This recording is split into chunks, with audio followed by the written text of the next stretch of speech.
Good afternoon, everyone, and thank you for joining us on Hashtag No Limits. I am your host, Shelley Kino. Hashtag No Limits is a show upon which I interview people that society has placed limits upon, but who have busted through those limits. Ophelia says in Hamlet, "We know who we are, but not what we will be." And I believe that to be 100% true, and that there is no better example of that than the caterpillar turning into the butterfly, hence the butterfly on my logo.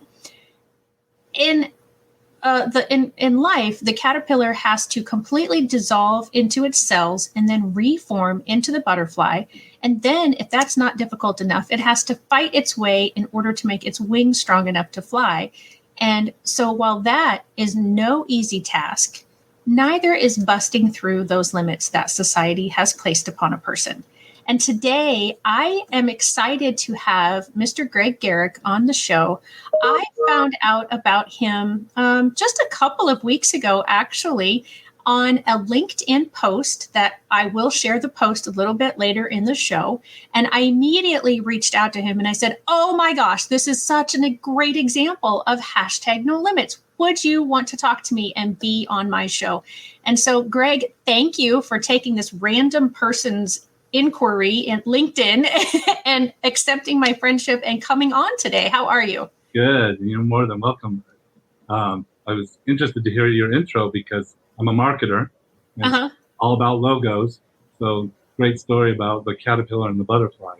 Oh, good. Maybe we need to work off camera a little bit, and you can help me even hone that a little bit more. We could bring that butterfly a little more sex appeal. Yeah. There you go. So Greg, tell us about yourself and about your family. Yeah. So number one, it's really hard for me to talk about myself. I talk about others all the time. But so like I said, I'm in marketing. I am the chief marketing officer for a real estate investment company here in Coeur d'Alene, Idaho. I've lived with my family all over the country. We've moved here recently from Houston. Before that, we were in Columbus, Ohio, and for that, New York, and many other places. Wow, you have been around. Yeah. I have 4 children. My 2 oldest are girls, and they're married. And I now have 2 grandsons. They were both born just months ago. One month apart. So congratulations. So it's a growing family. And then I have 2 boys, Kobe, who is serving a mission for our church right now, and he's coming home from it in early May. And then Jackson, who we'll be talking about, who is our special needs son. He's the glue. He's the glue. That's beautiful. Yeah. So thank you. Take a second, take a breath. So thank you for that introduction. And I always forget this part because it's the businessy side of things. And I like to just get in and start talking to my guests. But if you are watching with us live, please let us know. Give us a hashtag live and where you're watching from. And if you're watching this in the replay, give us a hashtag replay and where you watched it from. And also, if you have any questions or comments for Greg at all during the show, make sure that you put them in the chats and I will be able to share those with him. All right. So, yes. It's so easy, too. It does. Yeah. And StreamYard is great. That's the platform that I use. And I can very easily pop the comment into our screen and you'll be able to see it. So, all right. So yes, Jackson is the video that I saw that I reached out to you. And so tell us about Jackson. So Jackson is 17 years old. He is what people call a 3-point specialist. So starting at age 8, we got him involved in Special Olympics because it was brought to our attention in Houston. We never really thought much about it. But let me tell you a little bit before that. Before he got the title of 3-point specialist. When Jackson was born, there was nothing that I wanted to do more than play basketball with my son, like I had with my older son, Kobe. And he's named Kobe for a reason. I love basketball. Okay. And Jackson's actually named after Phil Jackson, in my opinion. My wife might disagree. But she's not on here, so you get to go with it. It's Kobe and Jackson. And if I had my druthers, his name would have been Shaq. But that's what I wanted. But anyway, so Jackson, I wanted to play basketball with him. That was my greatest desire, like I did with Kobe. and Kobe wanted to play with Jackson too.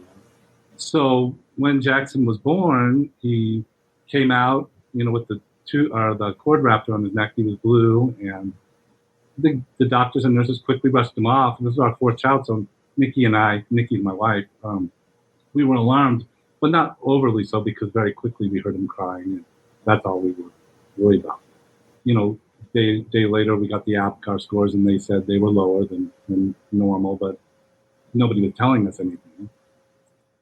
Sometime in that first 18 months, we got the diagnosis that Jackson has something called low muscle tone, and that was it. And I think they unleashed on us at that time a bunch of therapists, so occupational, physical, and speech. And it was a revolving door through our home in New York. Right. They were always there, and that was great. And Jackson was slow to walk and to talk, as compared to the rest of our children.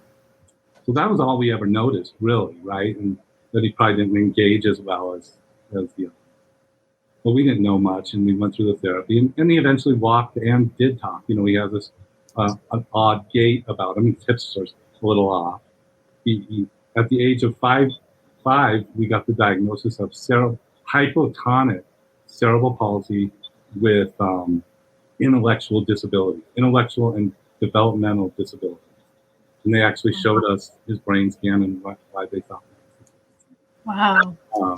And so we didn't know much. At that time, I'm rolling balls to Jackson. We had a little basketball court in the basement. We'd shoot, and he'd have fun. I'd help him dunk. And he always, ever since I can remember, he always had perfect form shooting. Just like I tell my other son, Kobe, if you were as good as Jackson, you'd be playing major college ball right now. He's just perfect. And that has maintained. And so he's always had that perfect form. So anyways, we enroll him in special ed at the kindergarten level. And he had a teacher. Her name was Kathy Byrne. And we'll never forget her.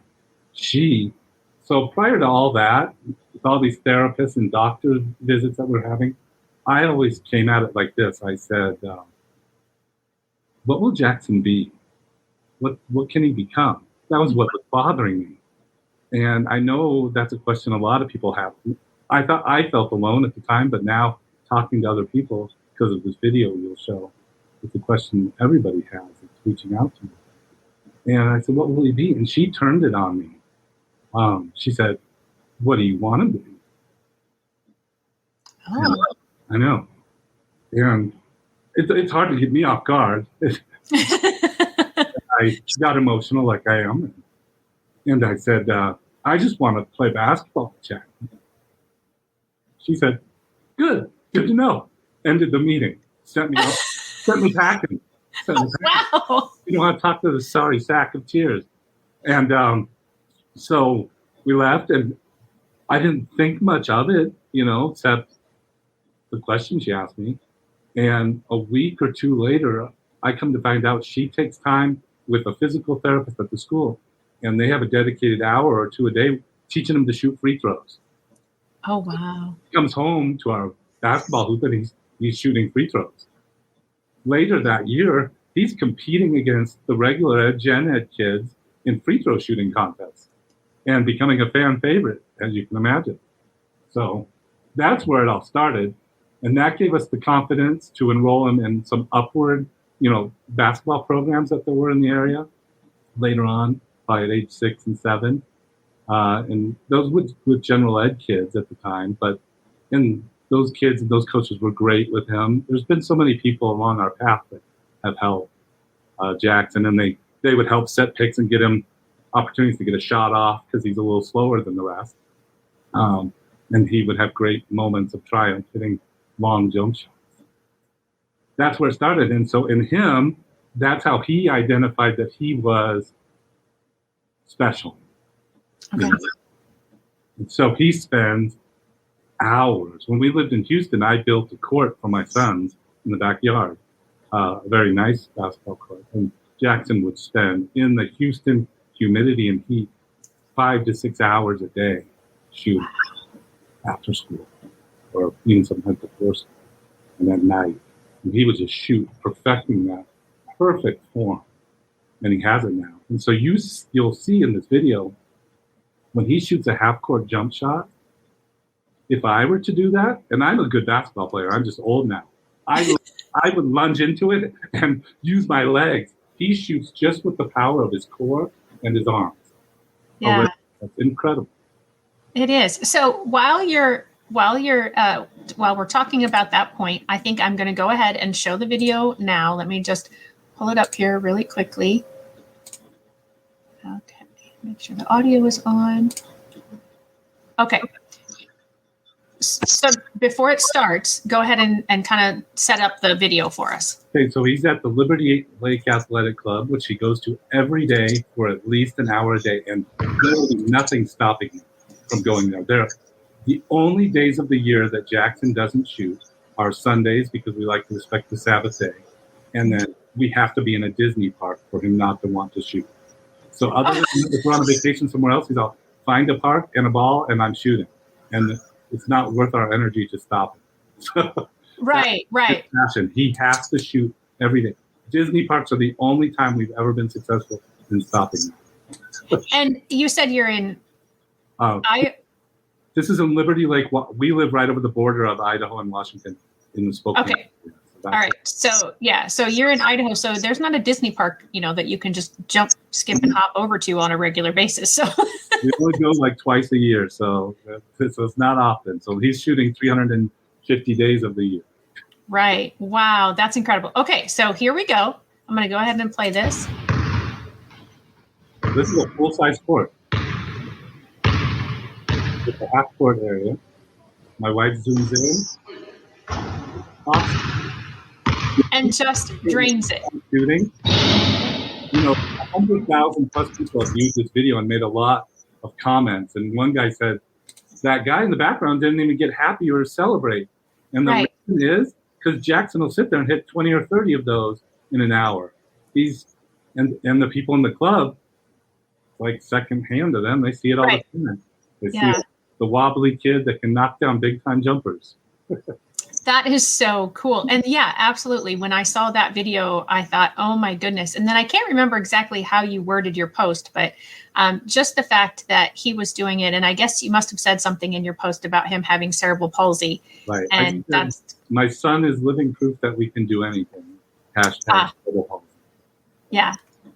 Yeah. And that is so key to this show is, the hashtag no limits is I'm a former special education teacher, and so often when I would talk to the families of my students, they would tell me how people, whether it was teachers, family members, therapists, doctors, not that they were always verbalizing limits about their child, but there were those who did, that it was just in their behavior and their attitude that the family members felt that people were placing limits upon them. And when I think about some of my students and where they were when they became my student and where they were when they were not my student anymore, I tried to always have that philosophy. I don't know what's going to happen tomorrow, positive or negative, to be perfectly honest. And, I don't know what kind of medical breakthroughs or scientific breakthroughs or miracles or things are just suddenly, going to connect that weren't connecting before. And so I'm rational in my thinking, but I'm also not wanting for people to have this idea that, because of A, this child can't do B through X. Because there are so many abilities that everybody has, no matter if they have some sort of a diagnosis or a label of something that might be a hindrance to something. So that's very interesting. I just wanted somebody to tell me anything, but nobody was telling me no limit that, I might even been okay somebody placing a limit. I didn't know anything. And so we just approached it, okay, just do everything. And so the first obstacle now that I remember was tying shoes. Jackson still cannot tie his shoes. His hands, we can't get close up in that video, but his hands at a relaxed state look like they're stressed. They are like this and pointing down. And if I push on him, it's a strain. That's how he is in a steady state. And he can't manipulate to tie the shoe. He's had great teachers like the one I talked about and several others who have promised I could teach him to tie a shoe. And my wife has her degree in education, and she thought so. And of course, I thought I could too. But no, 17 years later, he cannot tie a shoe, but he can shoot a big time jumper. He can in Special Olympics basketball games. He doesn't get caught up in the moment. So if you go to my LinkedIn feed, you'll see I have a picture where I was one of the coaches of a team in Texas. His team won 3 state Texas championships. I saw that. In big moments of the game, in overtime, they'll go to Jackson. He'll hit a jumper or free throws and not think a thing about it because like he says, I got ice water in my veins, Dad. That's incredible. And yeah, I did. I'm glad you brought that up because I would like to talk about Special Olympics at some point. Whether we want to talk about that now or later is okay with me.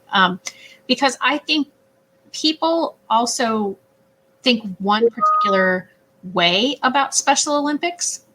And their Special Olympics from when I had gotten involved over 40 years ago. No, not that long ago, 30 years ago. I'm not as old as I was trying to make myself out to be.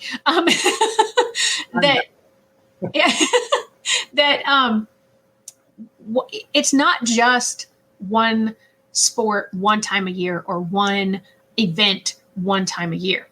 They do things all across the year, and they have all kinds of different sports, and they have all these ambassador programs, and it's an amazing program. So I would like to talk about that and how that has helped him and impacted him as well. I do, as a teacher, though, I want to go back to talking about his education. Okay. And I'm so thankful for that kindergarten teacher, because as a former teacher myself, those are the kind of teachers that I believe we should all be. That, we all need to find what's the ability, what's the priority. I presume that he had an IEP, an individualized education program. Yes, we've done that several times. All And so, so often when somebody gets an IEP, it's like, well, okay, this is all they're gonna be. There's not a high enough expectation, and a lot of the general education population then just sort of writes the person off who has the IEP. I mean, it's not a forefront of their mind kind of thing. It's just that bias that I talked about before that people have. So I'm glad to hear you say that you had a lot of teachers who were helpful to him. Very much so. And all of them have picked up on what Kathy taught the basketball team. That, to me, Jackson, if he wasn't so painfully shy, he would have joined us. This is way out of his realm. So, but he is a chatterbox, particularly when you're talking about basketball. So if you were here in person, he'd be chewing your ear about basketball and telling you exactly that he is a 3-point specialist. And I was on from 3 yesterday. He has a tip. You have to say things over and over again. You have to say, I hear you, Jackson. You were on. But all of his teachers picked up on that basketball theme and have adapted his education in many years to basketball. So they'll teach math through basketball. We've had teachers do that. So he memorizes all, because of the basketball games he plays on video games, the years players were drafted. And you can say obscure players, and he'll tell you, drafted in 1996, averaged 22 points a game. And so some teachers pick up on that, and they'll teach him that way. He has to care, right? Yeah. About what he's being taught. So if you can make it that way, he'll learn better. And many of his teachers have done that. Yeah. And Jilly Denna, sorry. My daughter. Oh. Okay. So that popped up when you were talking about him talking my ear off if I was there in person. So,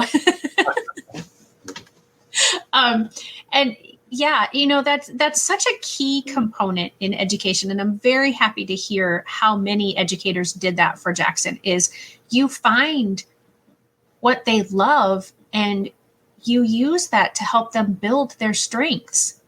And yeah, I mean, my gosh, there are so many skills that you can learn through basketball for math, for language arts. And, I mean, he could have written anything and everything that there was about basketball for every single assignment he ever had. Right. And he does often. Well, that's awesome. I'm very glad to hear that. And you can see how you could transition, because he clearly can memorize things he cares about. Mm-hmm. Say, Jackson, do that for history. I haven't seen that happen, but they certainly could. Yeah, absolutely. And yeah, you could tie basketball like, okay, in 1996 when so-and-so was drafted, what was going on in the world? Right. That'd be great. Yeah. So I'm so most of the people that I talk to don't have such positive experiences with their school system. And so I'm so excited to hear, and especially because you have moved several times. Yeah. It was our best experiences were New York, Columbus, Ohio, and then in Texas too. Texas was really good. Yeah, that's wonderful. That's so exciting. So how does he get along with his siblings? Obviously, Jilly says she agrees with you that he talks a lot. Yeah. I keep getting emotional talking. And kids, if you're watching, you can chime in with comments. But so very well. He's a very close. The other three kids, he doesn't like contention. So any kind of contention, he hates being shushed. Even a group shush that's not directed at him at school will set him off. But now, I don't know what's happened in the last 4 days ago. I think I'm over the shushing. I'm all, really? So I'll tell him, shh. He's like, well, I don't like the finger at the lips. So okay. So, but that's interesting. It is interesting. But the kids, when they would fight, Jackson would often come and say, hey, stop, stop, stop. And he'd make everybody hug and end all quarrel. His older brother, Kobe, who's 3 years older than him, that's a bond that will never end. They just love each other. Kobe, one of the most comments we got with our children growing up was the love that Kobe would have holding Jackson's hand to the school bus. Our neighbors that didn't know us would write to my wife. So that's awesome. And he loves even though he's older now, his favorite thing to do is snuggle up to his brothers and sisters. So when we go visit Jilly and Reagan, he's still big, old 6 foot, one guy snuggling them, Yeah. So. Oh, that's awesome. And so is he still at 17? Is he still in school? He is. He's a junior. Okay. And so what are his plans for when he finishes school? That's still kind of up in the air. So, we would like to keep him in some kind of continued education program. It's hard for me to know right now if, I can't imagine him in the workplace yet, because emotionally, I think there's some disconnect, just like that shushing, or if anybody came at him hot at all, I think it'd be over, right? Oh, okay. Plane or something. So it'd be hard for me. I've often dreamed of him being like something like, because his smile will warm the room of 1,000 people. Oh, wow. So, that's a beautiful sentiment. It would be, if he was a greeter at the Disney parks, where they wear the Mickey hand and giving high fives to people, that's probably a perfect job because he's setting the tone for their day and he's happy. And so something like that is probably, he wants to be because he loves basketball so much. And while we were in Houston, before I moved, and we were going down the road with that IEP process and everything about, he wants to be an announcer for the NBA. And we're going to go start partnering with the Houston Rockets. He is slow of speech, but there's things that he could have learned, like he could be, a statistician. And so that's still out there too, because of his great basketball knowledge. So that's where his interests lie. That's awesome. So things happen. With his speech, and you said, well, first of all, we didn't really describe this very well at the beginning. And I apologize to anybody who's watching that I didn't catch this before, but with the cerebral palsy, what exactly does that mean for him? You said he had the hypotonia. Yeah. So he's very flexible. So at a young age, when he was like 1, I could take his foot and pull it over his head and lay it flat on his head. Oh, my stars. And he just laughed. And then I could even pull on him. He's that flexible. He sleeps, even now, his comfortable state is sleeping completely in half like a clam.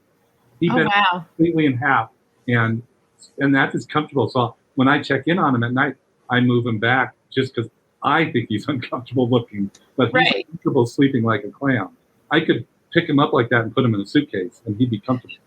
Right. Yeah, so Cirque du Soleil, maybe. Right. There you go. Well, I presume this is your wife because you said her name was Nikki, and this person is Nikki Garrick. She says he would like to serve a mission for our church someday, like his siblings did, but as a church service missionary, so he can live at home. That's true. That's awesome. Yeah.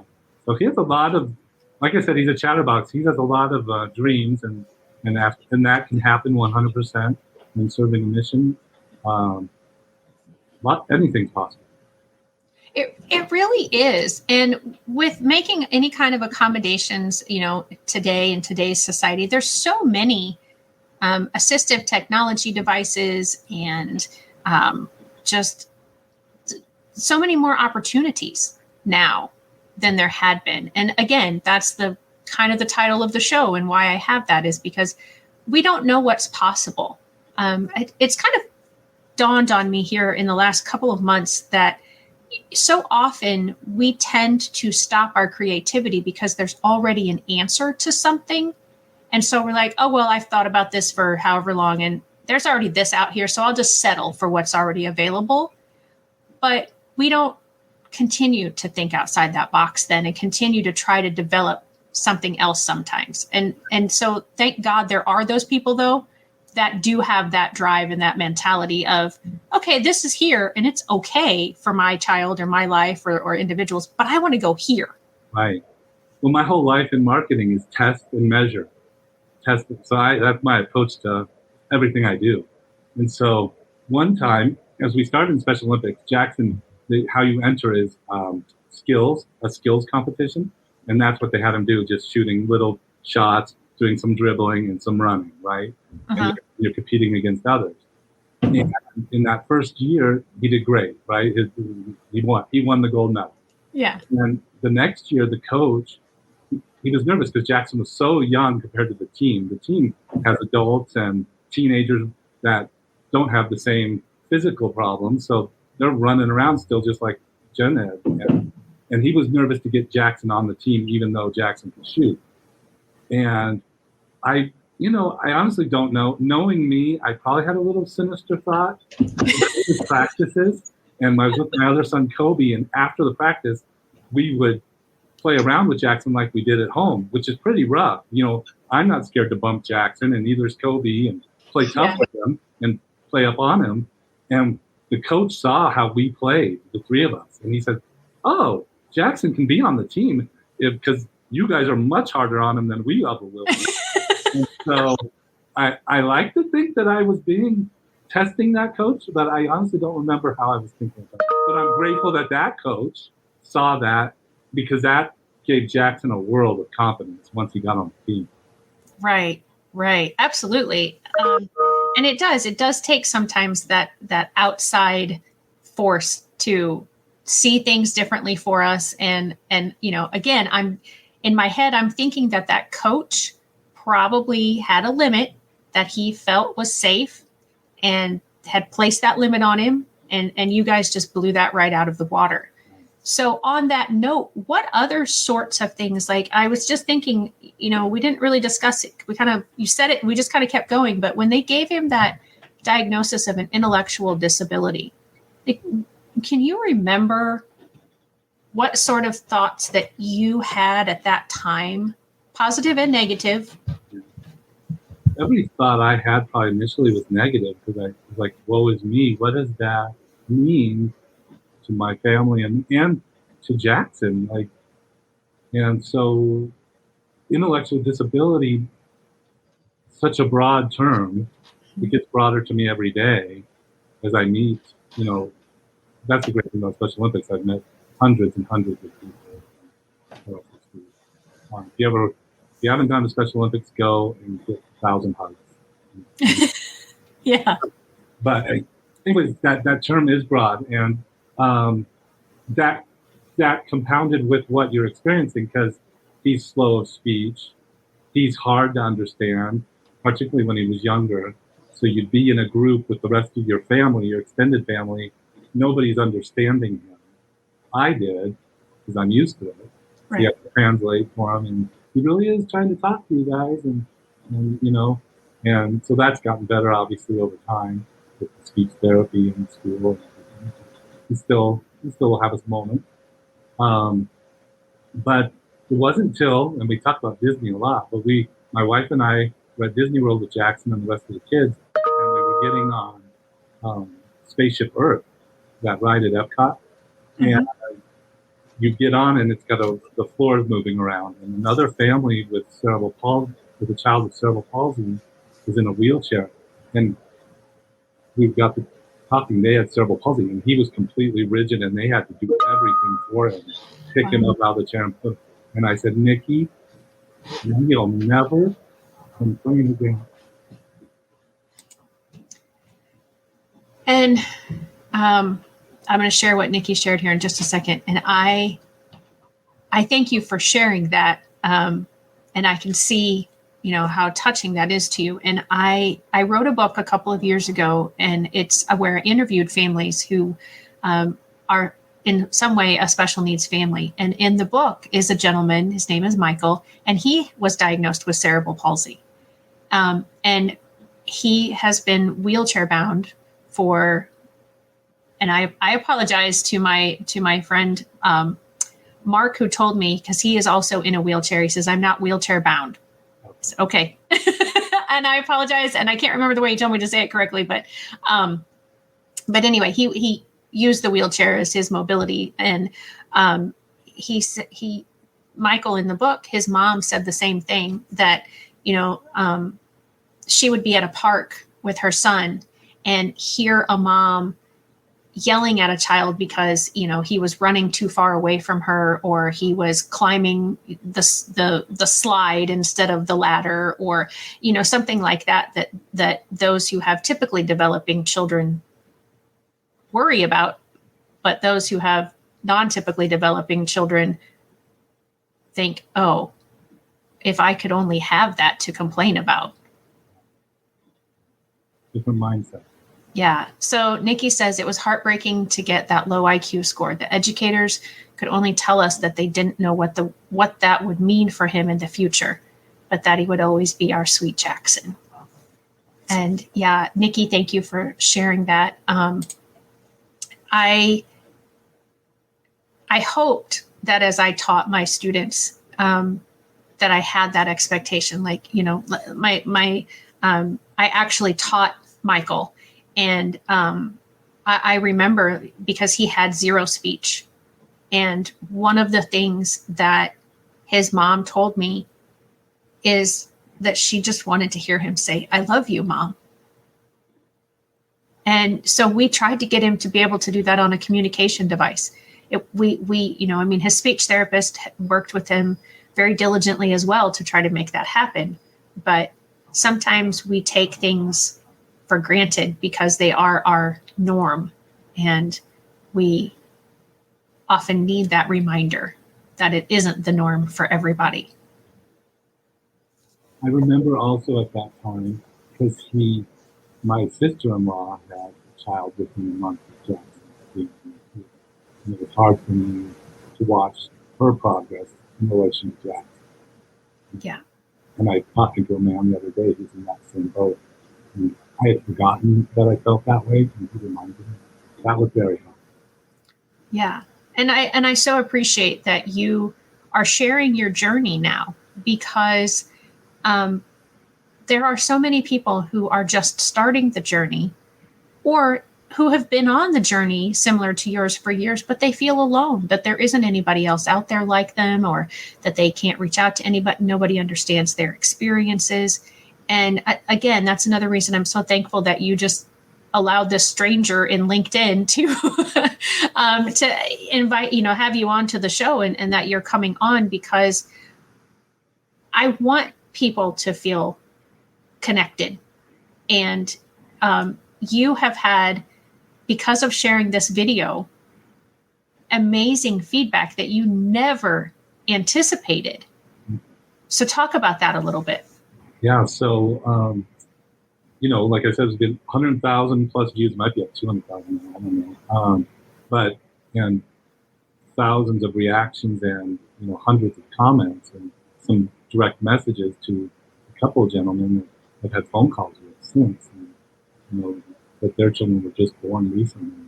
Asking, how did you help Jackson get to shoot like that? And what did you do? And they were bringing back a flood of memories of how I was feeling. So that's been probably more helpful to me than I was to them. But so that's been good. And then Jackson, all those comments. I mean, people all over the world, the Middle East, are writing, "What a great shot, Jackson! You're better than Kobe Bryant." And that lights him up, and he loves that. And you guys, you want to do something nice for Jackson, go follow him. I think it's a private account, but he'll accept it if you write something nice. At NBA Chickens is his Instagram. So, oh, okay. At NBA Chickens. All right. So is it? It's Jackson on Instagram. All right. So yeah, let's look up Instagram, and then we're going to put at NBA Chickens. I'm going to put this in the chat. So hopefully people can look it up and they can follow him, because I'm going to be doing that, especially if, I love basketball. I grew up around basketball. My parents helped run a basketball program pretty much my whole life when I was living at home. And I had weeks where I would watch 60, 70 basketball games in a week, because we were running tournaments and I was young and they didn't know what to do with me. So they brought me along to the gym. It's so fun. I was my whole life. I love it. Yeah. So let's talk a little bit more about. I kind of skipped over it because I didn't want it to be too heavy for you, but I do want to go back to his education a little bit. And when you were told, so I'm guessing that it was the school that were the first people to tell you that he would struggle academically. Nikki, if you have anything to say, write it. But some doctors might have said something like that, but it was definitely Kathy enlightened us in kindergarten about everything. And I don't recall her saying, when she really dismissed me, that's how it was. And I'd had very little interaction with her. I'm sure my wife had a lot more. But I don't ever remember feeling Jackson being limited. Everything related to his education is he gets to do that. Like, he's been in Greece, in the play Greece. He's been in Ed Kids. He's been in. I've never felt like he's been placed in a limited capacity. I always feel like it's being extended through his education. Like right now, he's doing pottery at the high school here in Washington. Mm-hmm. So Nikki says it was the kindergarten screening where we got the ID diagnosis. Yeah. And that sounds about right, just from my own knowledge and experiences with education. Because typically you don't get that sort of a diagnosis from a doctor. It's not even actually, I say it's a diagnosis, but I guess technically it's just an eligibility for special education. And because in the education world, that's really the only place that IQ, intellectual quotient, comes into play. Outside of the education world, I mean, you don't go around talking to your family about, oh, well, what's your IQ? Oh, what's your IQ? I mean, it's just not a thing that comes up. And so what sort of, and I like that you said it, that, they didn't really seem to place limits on him. It was just, oh, he gets to do that. He gets to do that. That's always been my perception of it. And my wife can say differently. I'm sure there's been moments of frustration, but mine has been like, oh my gosh, he's doing that? That's great. I felt like that. And I know I particularly remember Ohio, a lot of after school sessions after school with the teacher and the aides. I've always felt like everything, at first, when from ages 5 to 10, you kept hearing about, should he be going to summer school, which I know you're big on, I see your posts about, is there regression? I think he experienced that for a little bit, but typically not, right? And he'll just start the school year and he doesn't regress. And so I've been grateful, but I was always sensitive to it. Nikki, is he regressing? Is he forgetting everything? Is we starting over? And if I had to assess where he's at right now, so he's a 17-year-old who thinks 17-year-old girls are hot, um, but he's equally fascinated with Disney's cars. So, Right. so that's probably my best description of where he's at. Yeah. Yeah. And yeah, I am at this. And it's funny that you mentioned that the extended school year and the summer school thing, because my husband just told me the other day, he's like, you got to start talking about other things, because like, that's all you talk about. I said, that's all I'm talking about this month, because we have to talk about it now, because if they're going to do extended school year in the summer, we got to get a plan out there. Right. So he'll be very pleased that he was right, because you had also said that, I talk about it a lot. So. Well, that's marketing. You got to get at least 8 perceptions out there. Yeah. And that is I didn't tell him the exact number, but I said, yeah, no, it's got to be that I'm constantly putting it out there, because then, every time somebody else sees it that didn't see it before, but the people who saw it before might see it 8 times. So logically, nobody takes an action until they experience something 6 to 8 times. Really? Yeah. Okay. That's interesting. Yeah. We are going to have to talk off screen. You're going to have to share some more of that insight with me. So let's talk a little bit about Special Olympics and how long you've been involved with it, all the different things that Jackson, is he just basketball, or are there other things that he does? No, that's the great thing. And we had to force him because his love is basketball, but he's done bowling, track, which he does not like, but he does it. Tennis, golf, volleyball. Did I get them all, Nikki? I think I'm it's all year, like you said. Yeah. Not just one. And then they'll have the tournaments, right? So you're doing at the state level, and so we would go to state level basketball, state level bowling, and it's so good, and especially in a big market like Houston. So a lot of kids, when you get to travel with the kids and stay for a weekend in Dallas with everybody, and there's dance parties and you hang out and have meals together as families, and so you build quite a community, and it's so much fun. That's awesome. Matter of fact, here we're struggling because it's we moved here, and I moved here in the Coeur d'Alene in 2019, and then it was quickly the pandemic, so right. Special Olympics was shut down nationwide, but it's been slow here in Spokane area in Coeur d'Alene compared to our Houston experience. So I just announced to our company, I speak to the company every Tuesday morning, and I just announced that my executive team, I'm a member of the executive team, they're allowing me to move to Utah, to move to a larger market for Jackson, to have that Special Olympics experience again. So I'm going to work remote. Just an hour ago, I announced that. Wow. Yeah. Look at that. And you're announcing it to the world right here first, ladies and gentlemen. This is where you heard it. But we're going to get back there and get him on BYU's Special Olympics team, which is a dream of his. And that's going to be awesome.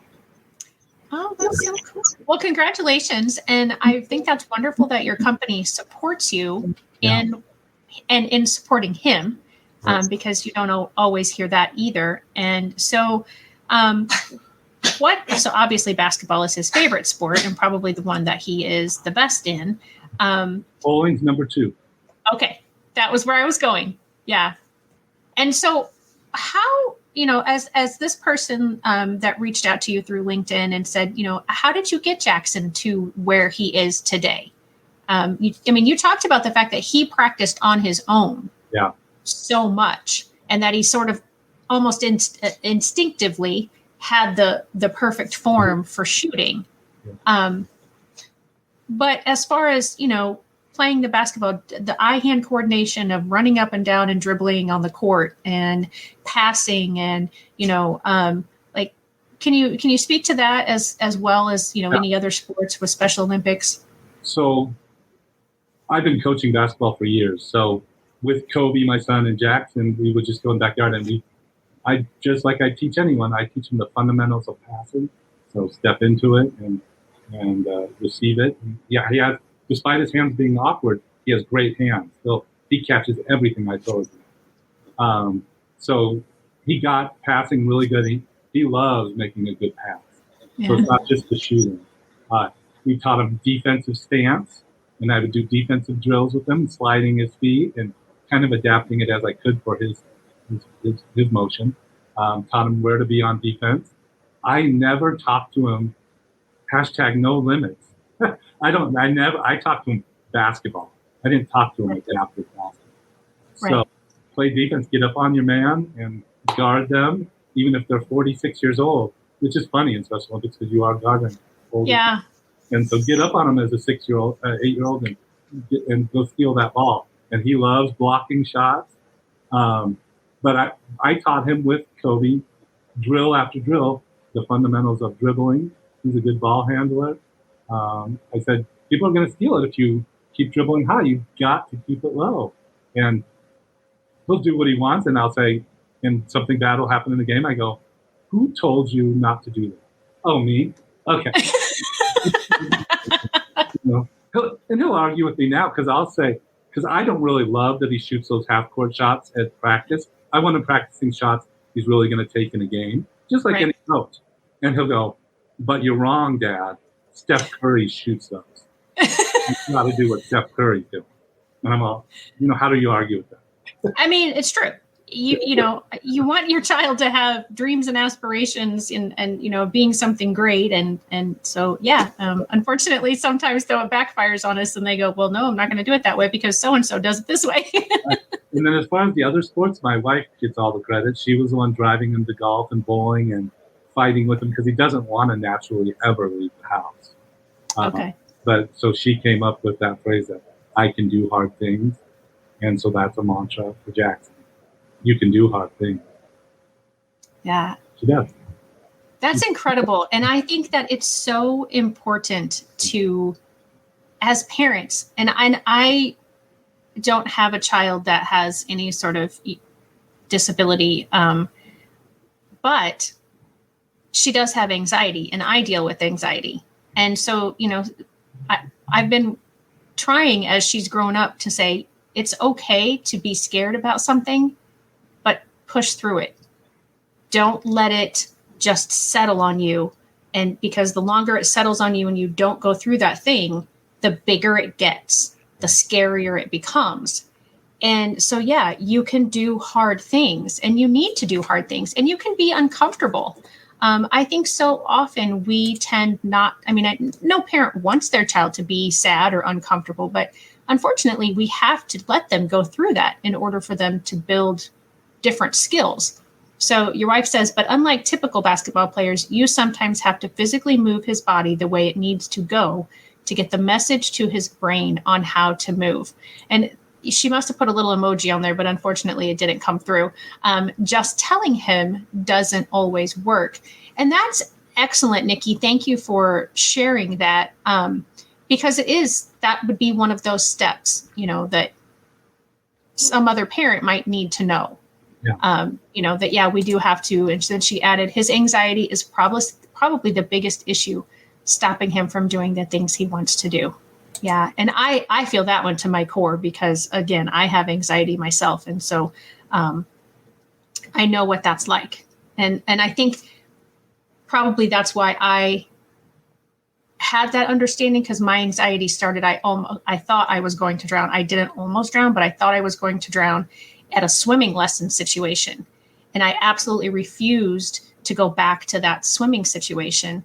And now that was 43 years ago, 48 years. I don't know. I can't remember now. I can't do math. It was a long time ago. And it's still to that day, that swimming pool where I took those lessons causes me to, because that's where the memory is. And because I made it so big and I didn't tell my parent what was going on. And therefore she didn't, know to help me take small incremental steps to face that fear. Yeah. And so I think that actually has helped me with my daughter be like, nope, we're not, if you're scared of doing something, we're going to do it and we're going to walk through it together, but you are going to get through it because I don't want it to become this huge elephant that sits on you all the time when you think about a particular situation. Yeah, no, that's a good point. And you said swimming. I didn't mention swimming, but that was the last one he did. And you remind me of the coach. But she would just, Jackson didn't want no part of the pool, really. She grabbed him. She was a big personality. Grabbed him, walked with him. So he got comfortable swimming. I remember seeing her up, back and forth. She just grabbed him and took him. And that, to Nikki's point, that's what it takes. And she'd move his for him. And so, yeah, so many people have helped us. And I guess I'm just mostly filled with gratitude. That's so fantastic. And I love that. And Nikki, I so appreciate you sharing. And I wished I would have thought to ask Greg to invite you onto the show, and we could have had you with us this whole time. You do another with her. Yeah, I could. It would be really interesting, actually, Greg, because as you've said a couple of times, your perception about things and your wife's perception could be very different as far as on every topic in the world. Right. Well, yes, that is true. But specifically because, as you said, she was the one driving him to all the different events and all the different practices. And she probably interacted more with the teachers and the school systems than what you do. And so, yeah, her experiences might be very, very different. But I'm so thankful that you shared what you did, because if I look back, your episode 84, and if I looked back, I have probably only had a handful of dads that come on and talk about their experiences. Maybe 1.5 handfuls. And it's just, I don't quite understand why that is the dynamic. If it's that dads don't want to be vulnerable, and I appreciate you being vulnerable on here today, and showing your emotions, because to me that shows how much you care. And it is very important that other dads see that, because yes, it's extremely difficult on the moms, but I think sometimes the dads, it's a different difficult, because there aren't other dads talking about it as much and sharing the things that they have felt and that they've gone through. Yeah, it wasn't until weeks ago that I, in 17 years, ever said anything. So, really? So that it was because that guy asked me. The Special Olympics parents, what you talk about is just fun things. I never get into this kind of stuff. And so to hear people that are starting the journey and asking me questions as if I'm an expert, all I did was experience it. This is the first time. Yeah. And I'm so glad that it happened when it happened, so that you could come on here today and share his journey and your journey. And so we're wrapping up. You thought you wouldn't make it a full hour, and we're at 53 minutes. So I do want to start wrapping up with you. And I want you, if you can, to tell me the proudest things that you are when it comes to Jackson.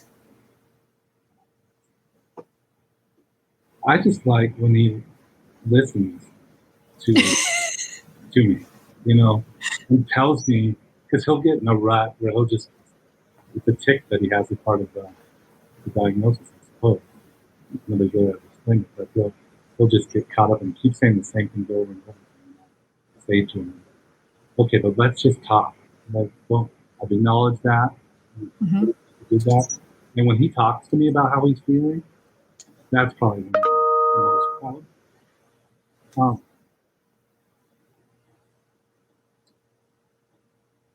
What is the most difficult is when he realizes his special needs and asks why.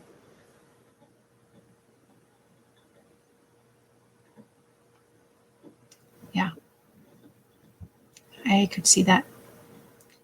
And because of my faith, I have some answers.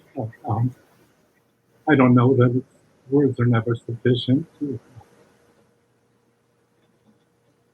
Yeah, and what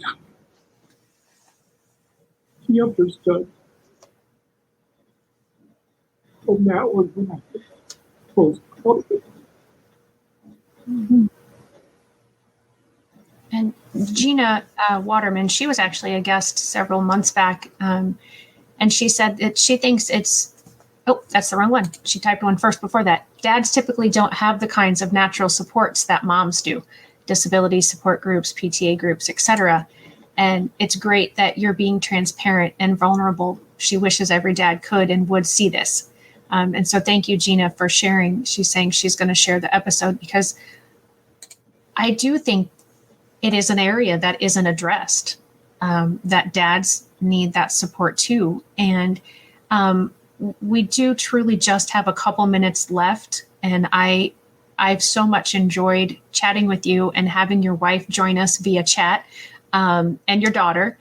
And hopefully someday, I'll get to meet Jackson and get to experience the joy of Jackson. And I can barely make a free throw, so I know I could not keep up with him as far as 3-point and half court shots.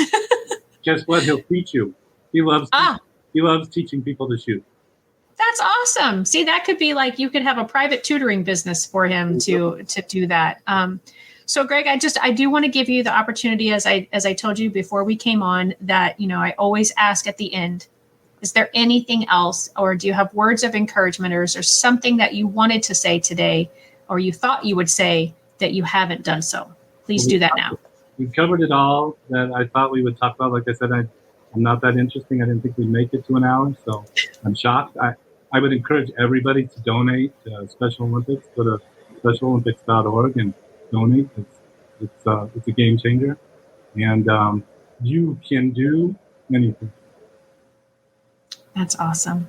Thank you so much. And again, I so appreciate you being here. I appreciate all the guests. If you're watching this in the replay, make sure that you give us a hashtag replay. And if you have any comments or you have any questions, make sure you put those in the chat, and I will make sure that Greg gets them or sees them.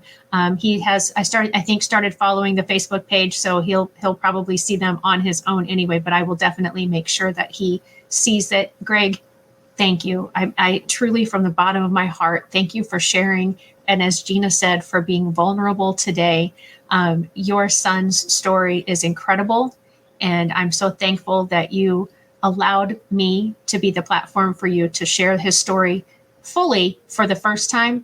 But I think you're going to share his story a whole lot more after that video and after today. So join me next week when I will have Stephanie Klein on, and she is a fellow master IEP coach like myself.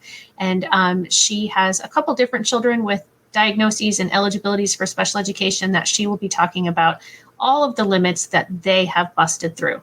Thank you, everyone, again. Greg, thank you for sharing. We will talk soon. Bye-bye. Hey, parents and teachers, are you tired of IEP meetings that feel like a battle?